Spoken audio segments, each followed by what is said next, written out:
Good afternoon. My name is Spencer Stearns, and today we're going to be talking about the gas main explosion that took place in a town in Northern California called San Bruno, just south of San Francisco. This happened when a 30-inch diameter gas line ruptured and exploded, causing a 1,000-foot inferno to be shot into the air, destroying 37 homes, killing 8, and injuring over 50 people. After that, there is a crater 40 by 50 feet left in the ground. This footage was taken at 6:11 p.m. on September 9th from a gas station security camera.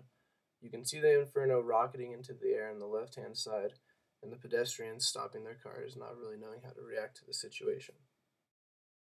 The ruptured gas main explosion happened in a residential neighborhood in the hills in Northern California, similar to this one right here. The epicenter of the blast took place at Joseph Rodriguez's house, where he had his girlfriend, Jessica Morales, over. They were the first of the two victims. After the initial blast, there was a 40 by 50-foot crater left. And then after that, the fire spread to many private residential home gas lines, like this one right here, setting 37 other houses ablaze. This gas line was owned by the Pacific Gas and Electric Company, the owner of over 1,100 miles of gas lines. It was installed in 1956 and was covered in hot asphalt to prevent corrosion of it. It was also documented to be a seamless pipe, which means there was no welds in it. But after the explosion, federal investigations led to find that that was false. They were welded together in 4-foot sections, and then there was one long weld going the long way across the entire pipe. The maximum operating PSI of this gas line was said to be 400 PSI.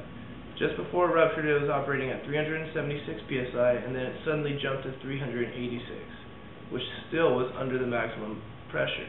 And it said it wouldn't rupture to almost double 400, around 800 PSI, which leads them to believe that the Pacific Gas and Electric Company put their working PSIs on a little bit higher to maximize their profits. This shot was taken before the gas main had been shut off. For the first hour after the fire had started, firefighters and citizens believed that a small plane had crashed into the neighborhood. It wasn't until about 30 minutes to 45 minutes after they figured it out that they got the gas main shut, and firefighters were able to reach the houses and start battling the fire.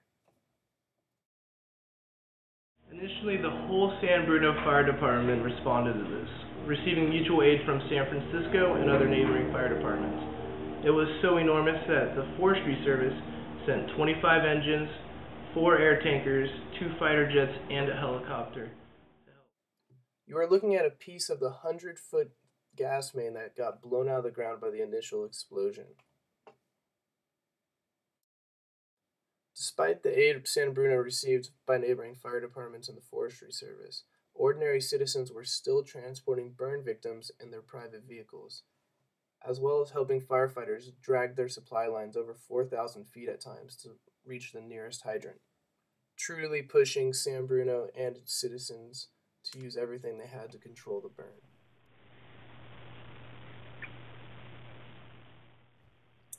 Nearly 12 hours after the fire began, investigators and the citizens get a return to their homes and what's left of their neighborhood.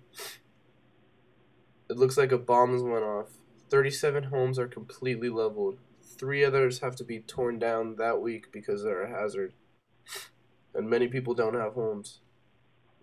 This fire is so severe because it killed 8 people and destroyed so many homes, and it completely overwhelmed the San Bruno Fire Department. And due to how the fire was started, the Pacific Gas and Electric Company and many other companies are having to recheck their gas mains and reevaluate the maximum operating PSIs that they're set at, so that this doesn't happen again.